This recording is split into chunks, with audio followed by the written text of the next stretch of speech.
Many new stars who have entered the music industry over the last few years have been dubbed Taylor Swift Taydaughters.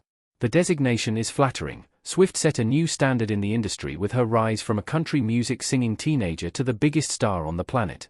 There's now a lot of pressure for singers to write their own songs and play instruments. With Swift's massive impact, it's hard not to compare all the up-and-coming singers to her. The influence Swift had on the generation has become a social media phenomenon called Taydaughters. Taydaughter originates from the pop daughter phrase. Pop daughters can refer to other artists too, like Lady Gaga. Taylor Swift performs during Lavender Haze on the Eras tour, edited over a dynamic background, custom image by Yida Chacon. The phrase Taydaughter originated from the idea of a pop daughter. This phrase means that one of the new generation's pop stars has a lot in common with a pop star that came before her. For example, Chappell Roan has gotten a lot of comparisons to Lady Gaga, as they are both heavily inspired by drag culture and the LGBTQ+ community. However, Taylor Swift is currently one of the biggest pop stars in music, and with her massive fanbase of young girls, many of today's new stars were inspired by her. Back in 2006, Swift stepped on the scene as a female songwriter, writing confessional songs about relationships and not fitting in at school. Swift was not the first female songwriter of her generation. The early 2000s saw stars like Avril Lavigne and Michelle Branch rise on the charts too. However, Swift was able to resonate with a vast audience and build a fanbase that would stick by her side for almost 2 decades. She's arguably one of the most influential artists of her time, meaning stars like Olivia Rodrigo, Sabrina Carpenter, and Gracie Abrams have all taken inspiration from her while building their own careers. Olivia Rodrigo is considered the original Taydaughter. Rodrigo shares a lot of similar qualities with Swift. When Olivia Rodrigo hit the scene, she was still on the Disney Plus series High School Musical, the series. This differs from Swift's start as she wasn't backed by Disney while rising in Hollywood. However, her impact on Rodrigo's career is undeniable. The singer spoke highly of Swift all throughout the promotion of her first single, Driver's License. Rodrigo even admitted in a 2021 interview on the Travis Mills show that Swift is her biggest idol and songwriting inspiration. Unsurprisingly, the media spent a lot of time comparing the two, and Rodrigo set out to distinguish herself as a unique artist, heavily leaning into rock influences. While there is a lot of obvious inspiration from artists like Avril Lavigne, Alanis Morissette, and Gwen Stefani, Rodrigo can't escape her childhood Swiftie days.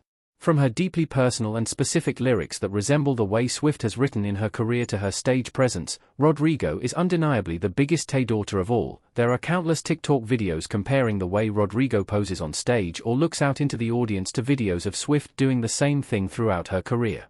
There's also a specific The Tortured Poets Department track fans have used in their TikTok edits. The song highlights how Hollywood compares its stars and switches them out for the next big thing and how they've been doing this since the beginning of Hollywood. Swift seemingly compares Stevie Nicks to Clara Bow, herself to Nicks, and then finally a new singer with edge to herself. Rodrigo certainly has edge, from her tour costumes to her electric guitar-heavy songs, so it's likely she was the inspiration behind the lyric. Sabrina Carpenter and Gracie Abrams are also Taydaughters. Carpenter and Abrams were inspired by Swift, too. However, Olivia Rodrigo is not the only Gen Z singer to take inspiration from Taylor Swift. Both Sabrina Carpenter and Gracie Abrams look to Swift as a musical influence as well. Before Carpenter was a pop star or even a Disney darling, she was posting videos of herself covering Swift's songs on YouTube.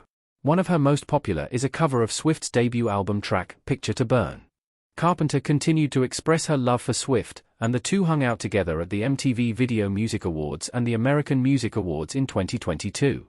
A year later, Carpenter joined the Eras tour as an opening act and even appeared with Swift a few times for the surprise song portion of the show. Carpenter even admitted to Billboard that the Eras tour inspired her current Short N' Sweet tour. Carpenter also writes her own songs and plays the guitar, just like her idol Swift, but seems especially inspired by the pop star side of her. Abrams, on the other hand, resembles Swift's early career and her folklore era. While she has a few pop-inspired songs, most of her music is melancholy and deeply emotional.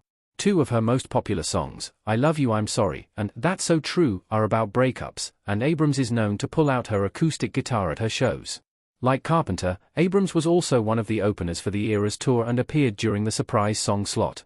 However, Abrams and Swift also wrote and performed a Grammy-nominated song together for Abrams' sophomore album The Secret of Us. What being a Taydaughter means for these artists? How does the phrase impact the new generation? Close-up shot of Taylor Swift standing in front of the microphone, playing the guitar, and wearing a red dress from the era's tour image via Disney+. But what does being a Taydaughter actually mean for the women following in Swift's footsteps? For starters, it means countless comparisons all over the internet. However, they shouldn't stress too much as there are many positive aspects to being a Taydaughter. It means they learn from the best, and they can continue to take these lessons and make them their own. Swift is the daughter of all the female singer-songwriters that came before her. From Stevie Nicks to Joni Mitchell and even Shania Twain, Swift has always been honest about those who inspired her. However, she was also able to build her own career that's unique to her. Rodrigo, Carpenter, and Abrams have all seen a lot of success with their own fanbases, and if they continue to work as hard as Taylor Swift did, they might have their own record-breaking world tour someday, too.